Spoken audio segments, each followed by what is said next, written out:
Hello friends, first రాబోయే episode ప్రోమోలో ఏం జరుగుతుందో తెలుసుకుందాం. పూజారి గారు ఇలా అంటూ ఉంటారు, నెక్స్ట్ చేయాల్సిన కార్యక్రమం తులాభారం వేస్తే ఈ పూజ కంప్లీట్ అవుతుంది అని అంటూ చెప్తాడు పూజారి. అప్పుడే అక్కడ విహారిని కూర్చోపెడతారు.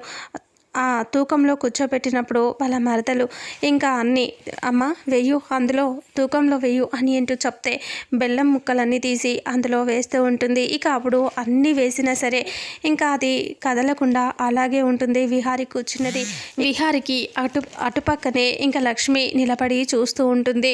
అప్పుడు విహారి వాళ్ళ అమ్మ కూడా అక్కడే ఉంటుంది. విహారి అందులో కూర్చుని ఇంకా బెల్లం ముక్కలన్నీ వేసినా సరే ఇంకా కదలకుండా ఉండటంతో అప్పుడు వాళ్ళ తాతయ్య ఇలా అంటాడు, ఏంటమ్మా నువ్వు ఏదో భక్తితో పూజ చేస్తాను, ఇప్పుడు బావని పడగొట్టేస్తాను, ఈ పూజలో నేనే నెక్కుతాను అని చెప్పావు. మీ బావ కూర్చున్నాడు, నువ్వు ఇంకా కదలట్లేదు నువ్వు వేసింది అని అంటే, అదే తాతయ్య మామూలుగా బెల్లం వేస్తే ఏం తెలుస్తుంది చెప్పు, ఈ తులాభారం అంటే బంగారంతో చేస్తారు కదా అని అంటూ, నేను బంగారంతో పడగొడతాను చూడు బావని అని అంటూ ఇంకా మొత్తం తన ఒంటి మీద ఉన్న బంగారం అంతా తీసి ఆ బెల్లం మీద పెట్టేస్తూ ఉంటుంది. అయినా సరే కదలకుండా ఉంటుంది.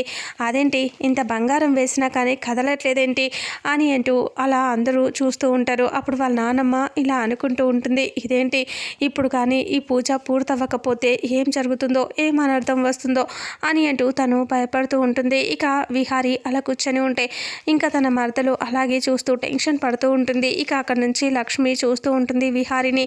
ఇంతటితో రేపు ఫస్ట్ రాబోయే ఎపిసోడ్ ప్రోమో ఎండ్ అవుతుంది. ఫుల్ ఎపిసోడ్లో మరి విహారి ఏ రకంగా ఒకవేళ లక్ష్మి ఏదైనా చేస్తుందా విహారి తులాభారం తూగటానికి ఏమవుతుందనేది రాబోయే నెక్స్ట్ ఫుల్ ఎపిసోడ్లో తెలుసుకుందాం. వీడియోని చూస్తున్న ప్రతి ఒక్కరూ వీడియోని లైక్ చేయండి, అలాగే షేర్ చేయండి. Thank you so much.